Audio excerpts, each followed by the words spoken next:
E nesta sexta-feira, os mercados em geral exibem um tom positivo antes do fim de semana e antes das eleições que ocorrem na França, que preocupam operadores do mercado internacional. A Bovespa, por exemplo, e as bolsas europeias ganharam fôlego agora há pouco, na última hora. A Bolsa Brasileira, os investidores começaram há alguns minutos a recompor as posições depois, após a abertura das bolsas em Nova York e também depois de perder 2,79% nos últimos dois pregões. A bolsa vinha em baixa. Agora, o que ocorreu no mercado hoje é que as ações da Petrobras, que ontem tiveram forte baixa, vieram em recuperação. E isso trouxe o nosso índice, você verá, em alta. Agora vamos começar pelo dólar, porque o dólar comercial teve uma queda, mas uma queda muito leve, queda de 0,21%, como você pode perceber.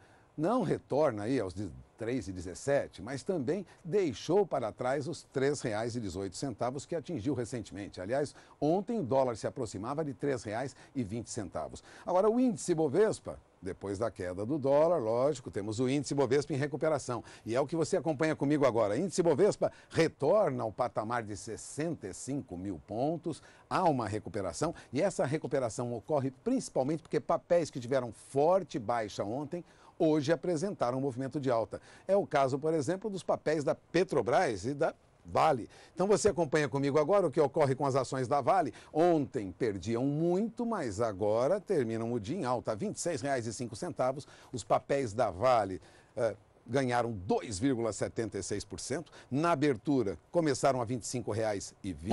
Chegaram na máxima 26,40, não terminaram neste valor, mas atingindo valores superiores a esse de encerramento. Na mínima, a 25,20, portanto, abriu com valores baixos, mas subiu. E no fechamento, a 25,35, que nós tínhamos ontem. Portanto, veja que houve até uma perspectiva de queda no início do dia, mas em seguida as ações da Vale tiveram uma recuperação. As ações da Vale sofrem influência direta do mercado de minério de ferro no exterior. Quando o minério de ferro sobe, a tendência é que as ações da Vale acompanhem essa alta. Quando o minério de ferro, como ocorreu esta semana, tem forte baixa, as ações da Vale também perdem muito valor. Não é diferente com a movimentação do petróleo. Quando o petróleo perde muito, lógico, nós temos queda acentuada nos papéis da Petrobras. Quando o petróleo apresenta alguma recuperação, as ações da Petrobras sobem. Foi o que ocorreu hoje. Você acompanha agora o fechamento dos negócios com as ações da Petrobras, alta de 5,33%, volta à faixa de R$ 14,81. Petrobras 3, que é referência, abriu a R$ 14,09, veja, termina a R$ 14,91. Termina, aliás, no valor mais alto do dia, Terminou com uma forte recuperação, até porque em abril os Estados Unidos tiveram a criação de mais de 210 mil empregos. Isso acabou por estimular, lógico, alguma recuperação no mercado. Recuperação, portanto, para os papéis negociados aqui na BMF Bovespa, na antiga BMF Bovespa, agora B3, Petrobras e também papéis da Vale. Agora vamos falar de clima, porque o clima é favorável, viu, para quem trabalha no Sudeste de olho na segunda safra de milho. Bom, Juliana Rezende, da Somar Meteorologia, tem detalhes para os próximos períodos. De olho no clima. Olá a todos! Com o encerramento da colheita do milho primeira safra no Sudeste, agora a expectativa dos produtores é em relação ao milho segunda safra, que agora segue em fase de desenvolvimento na região Sudeste. As condições climáticas seguem favoráveis por conta da umidade do solo, que está mais elevada, especialmente entre São Paulo e o sul de Minas Gerais. Mas no decorrer dos próximos 5 dias, até o dia 9 de maio, o tempo segue firme na maior parte do Sudeste. Apenas deve ocorrer pancadas de chuva isoladas na faixa leste mineira e entre o Espírito Santo e o Rio de Janeiro. Agora, já na região sul, as chuvas começam a se espalhar pela maior parte do Rio Grande do Sul, mas ainda são pancadas de baixos acumulados. O tempo segue mais firme na maior parte das regiões do centro-sul do país. Agora, ao longo do segundo período, do dia 10 até o dia 14 de maio, é que as chuvas voltam com força, principalmente na região sul, e pode chover acumulados de até 70 milímetros no Rio Grande do Sul. Agora, já na região sudeste, as pancadas se espalham, principalmente entre São Paulo e o sul de Minas Gerais. A região centro-oeste também segue recebendo algumas pancadas de chuva de fraca intensidade, na maior parte de Minas Gerais, Espírito Santo, Goiás e ainda na faixa leste do Mato Grosso. É o tempo firme que deve predominar e o sol aparece no decorrer dos dias. Já ao longo do terceiro período dos dias 15 até o dia 19 de maio, agora as pancadas se espalham pela maior parte do centro-sul e ao Mato Grosso do Sul, que concentra as chuvas mais expressivas, com acumulados de até 30 milímetros. Então, a região sudeste, ao longo dos próximos dias, deve receber pancadas de chuva espalhadas e abrangentes, o que segue beneficiando os índices de umidade do solo e beneficia também no desenvolvimento do milho segunda safra. Volto com você no estúdio. E os produtores rurais são agora alvo de uma procura dos bancos, tanto bancos estatais como bancos privados, né? O Banco do Brasil se arma agora contra a concorrência dos bancos privados que avançam na conquista de contas de produtores rurais. Bom, os bancos privados vêm conquistando terreno entre os grandes produtores e também entre as agroindústrias, né?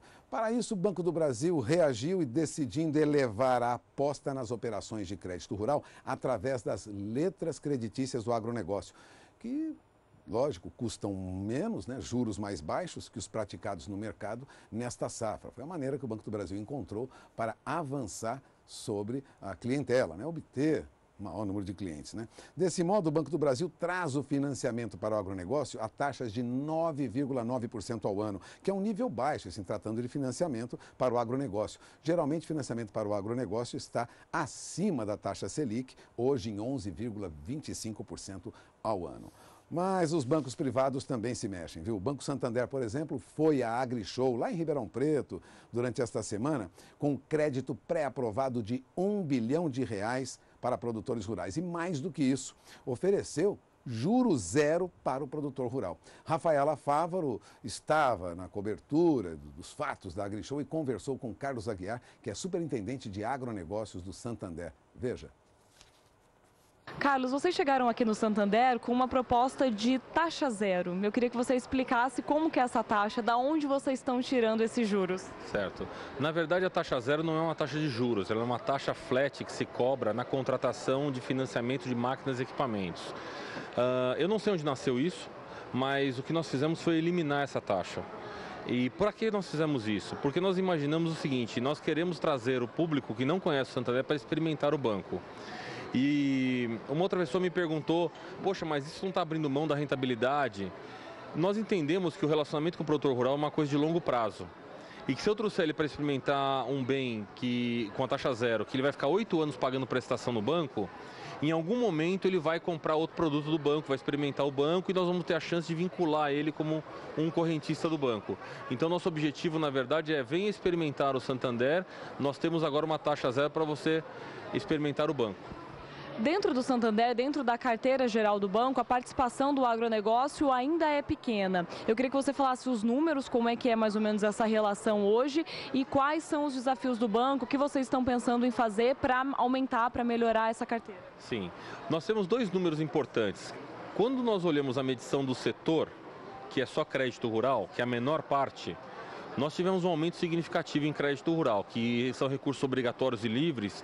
Nós tivemos um aumento de 48% entre dezembro de 2015 e dezembro de 2016.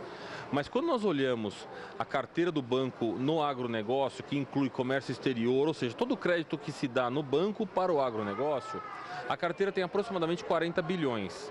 Esses 40 bilhões, ele representa uns 5% da carteira total de crédito do banco. Se o agronegócio representa uns 20% a 25% do negócio no Brasil, essa carteira deveria ser maior. Então a gente tem uma expectativa que essa carteira cresça como um percentual do banco no futuro. O que o Santander vai fazer para crescer essa carteira? Nós temos muitas coisas. Nós temos esses 47 agrônomos que nós contratamos, são especialistas para fomentar o agronegócio. Recentemente a gente inaugurou essas primeiras 8 lojas agro. Vamos ter mais 8 lojas agro no segundo semestre. E agora, pela primeira vez no banco, nós vamos ter uma carteirização de clientes agro. Ou seja, em lojas do banco ou agências onde o agro é predominante, nós vamos ter um gerente ou 2 ou 3 gerentes atendendo apenas produtores rurais. Isso faz uma diferença muito grande em termos de atendimento ao cliente e tende a aumentar nossos negócios no setor. Eu sei que são medidas ainda muito novas, mas, por exemplo, a contratação desses agrônomos já faz algum tempo. Isso já surtiu algum efeito dentro do banco? Eu diria que sim. Esse primeiro crescimento que nós fizemos de 45% em crédito rural é isso. E na carteira como um todo, a gente já evoluiu, só nesses 3 primeiros meses do ano, mais de R$1 bilhão de dezembro para março. Bom, e daqui a pouco você verá café tem preço em alta em Nova York, Londres e aqui na B3 em São Paulo. Nós voltamos já já.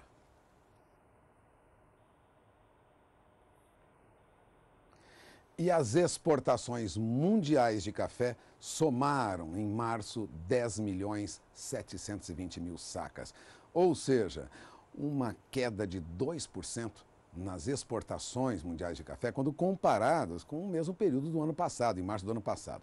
A informação é da Organização Internacional do Café. Mas as exportações de café nos primeiros 6 meses do ano safra internacional, considerando aí 2016, 2017 e os primeiros 6 meses do ano safra internacional, são de outubro até março, importante ressaltar, outubro do ano passado e março de 2017, subiram quase 5%, saltaram para quase mais de 60 milhões de sacas. Bom, vale lembrar que no período anterior nós tínhamos exportações mundiais de café na faixa de 57 milhões e meio de sacas no máximo, nem atingiam isso. Agora já passamos de 60 milhões de sacas, isso comparando aí este período com o período anterior. Agora, nos 12 meses terminados em março deste ano, as exportações de café arábica, em especial, totalizaram mais de 73 milhões e meio de sacas, bem acima daqueles 71 milhões e 800 mil sacas no mesmo intervalo do ano passado. Então, as exportações mundiais, considerando aí os últimos 12 meses terminados em março deste ano para café arábica, tiveram um aumento, vou repetir, de 71.800 para 73 milhões e 600 mil sacas. Agora, o que ocorre no mercado do café? Café hoje tinha alta na Bolsa de Nova York, na Bolsa de Londres e aqui também na B3. Bom, os contratos futuros de café arábica negociados na Bolsa de Nova York fecharam em alta nesta sexta-feira. O mercado tentou recuperar pelo menos parte das fortes perdas do pregão passado. Café tem tido preço sob pressão, vale lembrar que o café perdia quase 2%, né?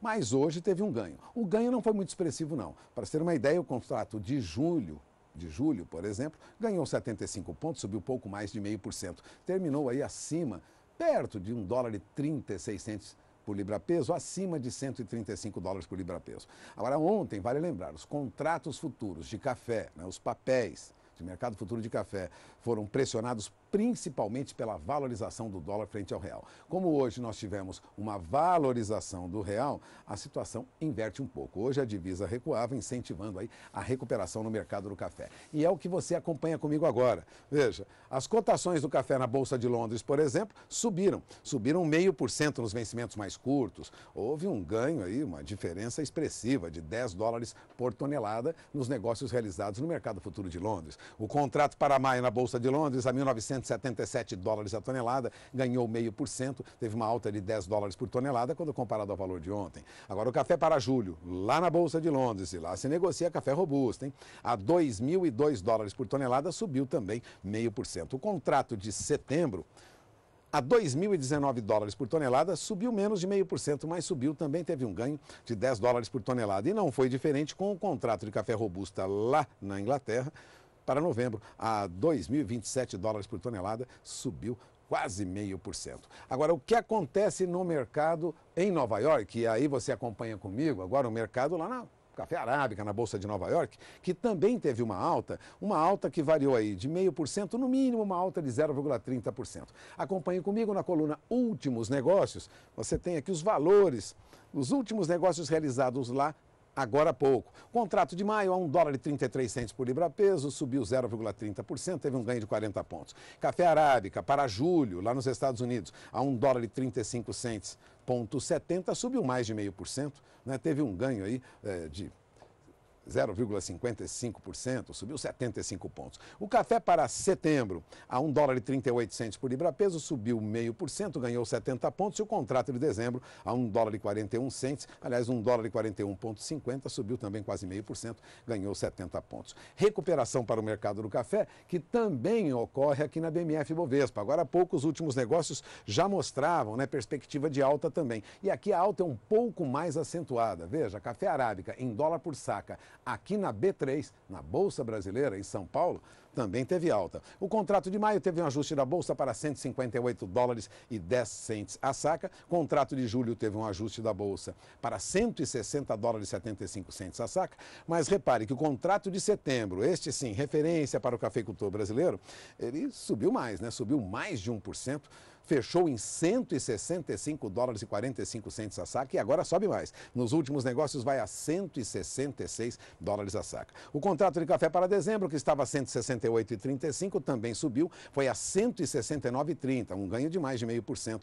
Mas nos últimos negócios, que valem para a próxima semana, não contam ainda para o ajuste da Bolsa desta sexta-feira, os últimos negócios foram realizados a $170,15 a saca. Como se vê, o mercado do café está operando em alta, tanto lá fora como aqui, uma recuperação depois de uma semana de fortes baixas no mercado. E agora vamos mudar um pouco de assunto, porque as concessionárias de marcas líderes e pequenas indústrias começam a se preocupar agora com recuperação das vendas de tratores e colheitadeiras. Há muita preocupação entre as concessionárias e o que preocupa, na verdade, são as margens dos produtores. Ou seja, o lucro dos produtores rurais tende a diminuir, né? Tanto produtores de soja como de milho. Agora, os preços, como se sabe, caíram nos últimos meses. Já há preocupação, portanto, entre as concessionárias, né? Pelo menos das marcas mais conhecidas no mercado. Mas há muitas apostas em tecnologia e conectividade para obter ganhos, né, e trazer algum lucro para o produtor que compense essa perda no valor dos grãos. Bom, é o que a indústria de máquinas e equipamentos John Deere mostrou em Ribeirão Preto na AgriShow. Rafaela Fávaro conversou com o Rodrigo Bonato, que é diretor de vendas Brasil da John Deere. Acompanhe. Rodrigo, a John Deere lançou um centro de agricultura de precisão e inovação em Campinas no último mês. Esse centro, essa inauguração, mostra mesmo o investimento da John Deere aqui no país? Quais são as expectativas da empresa para a agricultura brasileira? Bom, o lançamento desse centro ele é muito importante para a nossa estratégia no Brasil, porque mais do que simplesmente entregar os ferros, os produtos ao agricultor brasileiro, nós também queremos entregar uma solução para esse produtor e uma solução conectada. Tá? Muito mais do que ferros, nós temos que também entregar inteligência ao campo. E o que significa essa inteligência? É realmente a conexão do homem-máquina, a máquina ao campo, tá? E a máquina ao escritório do produtor.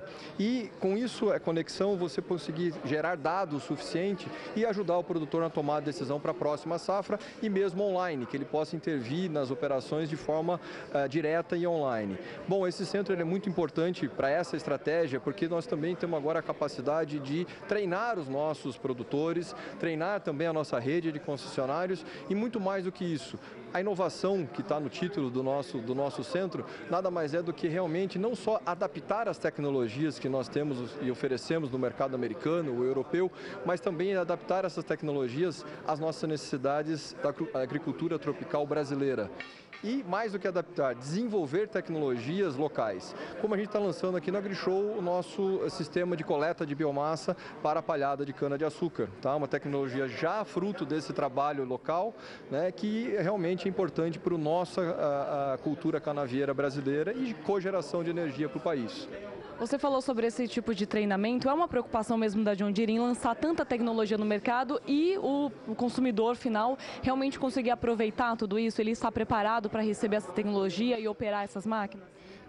Não só o nosso produtor rural brasileiro, mas também a nossa rede de concessionários John Deere. Hoje nós temos mais de 250 pontos de atendimento, ou seja, concessionários John Deere espalhados por todo o território brasileiro. Então esse centro de treinamento ele tem o duplo propósito. O primeiro deles, sim, é treinar e deixar os nossos produtores habilitados a extrair o melhor potencial daquela máquina, mas também preparar a nossa rede de concessionários para poder ter, primeiro, aquele embate, né, quando a máquina precisar de uma intervenção do nosso concessionário, o concessionário estar preparado, né, e poder trazer aquela máquina de volta ao trabalho no menor tempo possível. Você falou também na coletiva sobre entregar um sistema integrado, não só vender um trator. O que isso significa na prática? Bom, o produtor, friamente, ele não precisa de um trator e uma plantadeira, ele precisa de um sistema de plantio, que vai ser feito através de um trator e uma plantadeira. Agora, o conjunto, trator e plantadeira, integrado, trabalhando de forma otimizada, né, você consegue extrair um melhor plantio. Hoje, grande parte do custo do produtor realmente está na compra da semente, na compra do insumo, do fertilizante, dos químicos. Agora, a aplicação no momento certo, bom, isso é agricultura de precisão. Então, você tem que ter o trator adequado, a plantadeira, isso é otimização. Você pode daí aplicar a semente certa, no momento certo e com o produto certo. Isso nada mais é do que agricultura de precisão. A interação, de novo, máquina e tecnologia, fazer a melhor plantio possível e com isso você ter a maior produtividade e colhermos safra recorde, como a gente tem esse ano de 230 milhões segundo a Conab. Na abertura aqui da AgriShow, o ministro Baio Maggi falou que a grande preocupação do governo hoje é em relação à rentabilidade do produtor. É uma preocupação da John Deere também, que tem um banco próprio e que tenta fomentar também o agronegócio? Como eu disse, nós estamos preocupados em realmente entregar a melhor solução, otimizada e no custo de operação para o nosso produtor. E o banco faz parte dessa estratégia também, né? Só para você ter uma ideia, o Banco John Deere hoje é o único banco de montadora que está habilitado a fazer o financiamento através da linha MDA, a linha Mais Alimento dos tratores da nossa linha 5000. Então, realmente, esse é o nosso compromisso. O Banco John Deere hoje realmente é um grande parceiro, mas também os bancos de varejo, né? Os demais bancos também são muito importantes. Não esquecendo a outra ferramenta nossa de financiamento, que é o Consórcio Nacional John Deere, muito importante também para poder viabilizar a compra dos equipamentos John Deere. E agora as cotações da vaca gorda. Acompanhe as cotações da vaca gorda nas principais regiões pecuárias do país. Veja. Cotações da vaca gorda. Oferecimento Eprinex. Sua opção na terminação. Agora também injetável.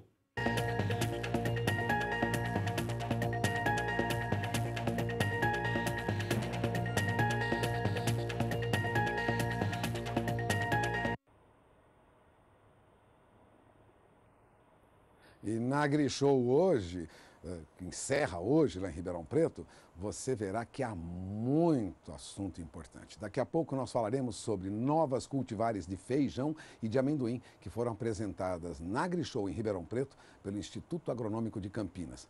Nós voltamos já já. 18h04, horário de Brasília, nós voltamos ao vivo da B3, a antiga BMF Bovespa, agora Brasil Bolsa Balcão. E mais do que uma exposição de máquinas e equipamentos para a agricultura e para a pecuária, a AgriShow, que termina hoje em Ribeirão Preto, no interior de São Paulo, trouxe produtos diretamente dos laboratórios de pesquisa de alguns dos mais expressivos centros de pesquisa do país, como o do Instituto Agronômico de Campinas. O Instituto Agronômico de Campinas apresentou novas cultivares de feijão e amendoim. Rafaela Fávaro conversou com pesquisadores do IAC. Veja. O IAC, Instituto Agronômico de Campinas, que faz parte da Secretaria de Agricultura do Estado de São Paulo, trouxe para a AgriShow lançamentos que podem melhorar a renda do produtor rural. Nós fizemos esse trabalho e conseguimos desenvolver o IAC Nuance, que é o tipo Cranberry, né, conhecido muito na Europeia, Canadá e Estados Unidos. Também pega uma parte dos países aqui da América do Sul. E o Pinto Beans, né, para atender um mercado praticamente americano, com nichos também na Europa. Geralmente são feijões que têm um preço mais previsível. O estado de São Paulo é responsável por 90% da produção nacional de amendoim. As cultivares do IAC têm uma produtividade em torno de 6 mil quilos por hectare. Na AgriShow, o Instituto lança uma nova variedade com benefícios para o produtor, a indústria e o consumidor final. A IAC OL5, ela tem uma certa resistência a doenças.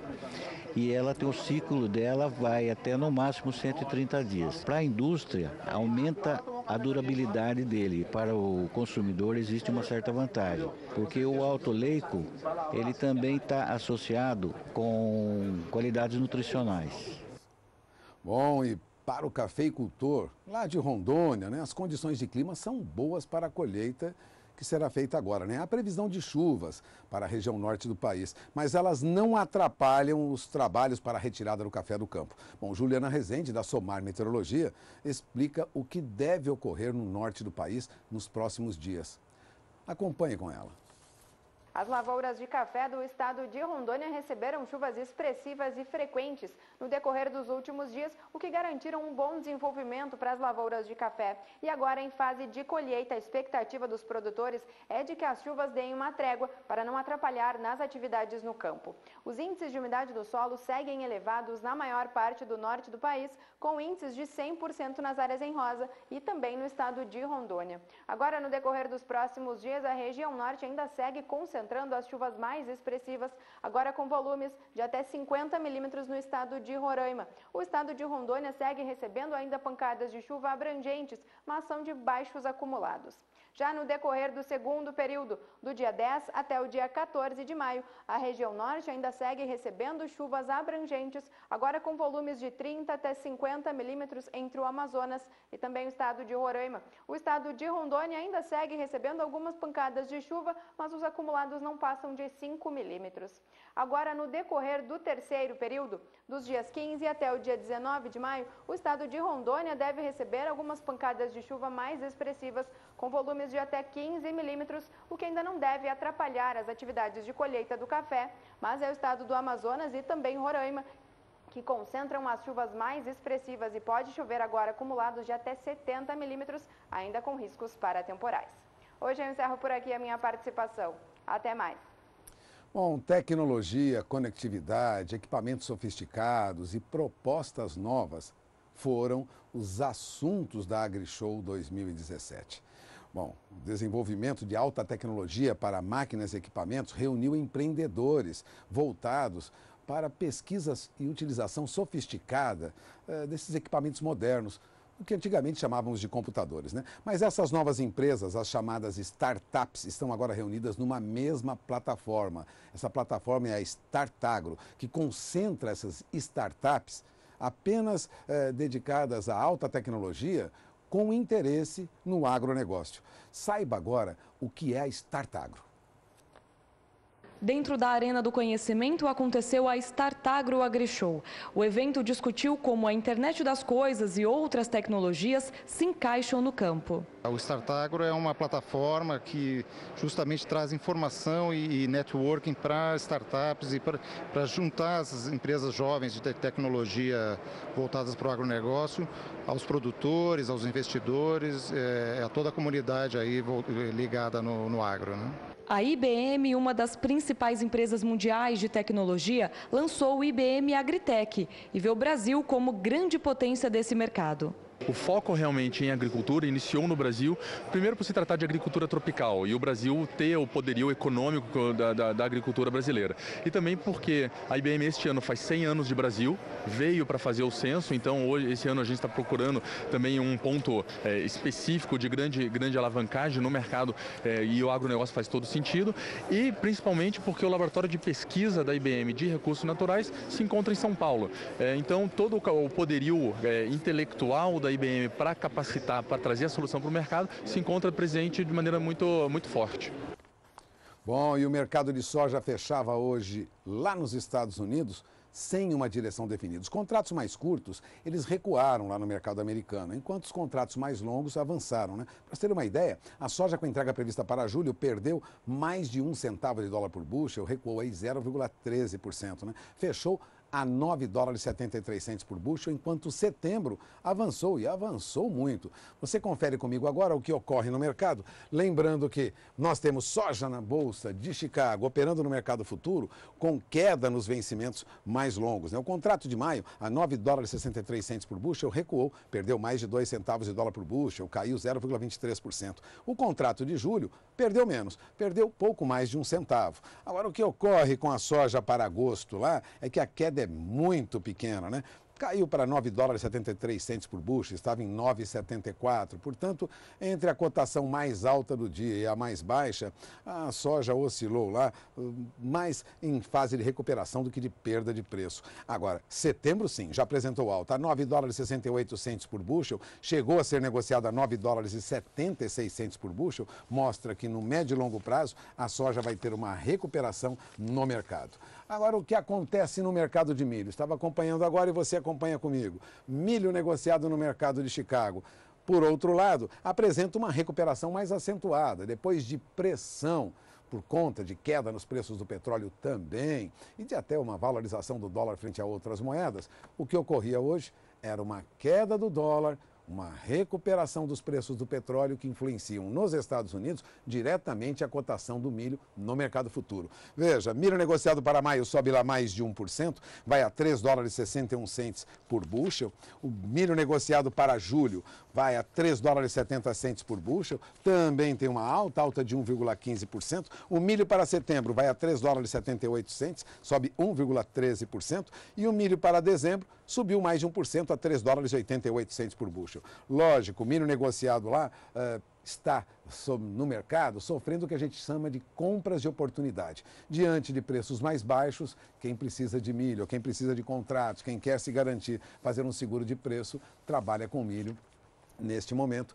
E, lógico, a procura maior traz uma alta. Enquanto isso, o que acontece aqui no mercado futuro da BMF-Bovespa? Aqui, como o mercado já esperava, nós temos queda para o milho no mercado futuro, sinalizando que lá na frente, milho terá preço mais baixo. Para o produtor de milho, alguma preocupação. Para o produtor de aves e suínos, para criador de aves e suínos, para quem trabalha com proteína, a situação melhora um pouquinho. Porque o contrato de milho para maio subiu 0,72%, mas não passou nos últimos negócios de R$ 28,20 a saca. No entanto, o contrato de milho para setembro recua, hein? Estava a 27,57 e caiu para 27,35 e nos últimos negócios cai mais, cai para R$ 27,30 a saca. O milho negociado para novembro de 27,73 caiu para 27,51, perdeu 0,79%, mas agora sobe um pouquinho, R$ 27,25 a saca. Na coluna últimos negócios, vencimentos de novembro, você tem na terceira linha da tela do seu televisor. Já para o ano que vem, milho negociado para janeiro estava a 29,15, caiu para 28,92, agora recupera um pouco, volta para R$ 29 a saca. Portanto, milho continua em baixa no mercado, é a expectativa que já os analistas apontavam, perspectiva é mesmo de queda para o milho durante os próximos meses. É esperar para conferir, o mercado já está precificando valores mais baixos para o milho, diante de uma grande oferta, não só aqui, como no mercado internacional. Agora, 18 horas e 14 minutos, horário de Brasília. Antes de encerrar esta edição, eu gostaria de agradecer a nossa equipe que esteve em Ribeirão Preto na AgriShow, liderada por Rafaela Fávaro, que deixou o mercado do campo para passar a semana acompanhando os assuntos, as discussões, os produtos que foram apresentados e os serviços que foram apresentados na AgriShow. Agradeço o trabalho da companheira Rafaela Fávaro, ela voltará aqui na próxima segunda-feira para fazer de novo a edição de Mercado do Campo. Nós encerramos por aqui, mas lembrando que Mercado do Campo volta na segunda-feira às 17 horas e 35 minutos, horário de Brasília, ao vivo da B3, da Brasil Bolsa Balcão, em São Paulo. Até segunda-feira.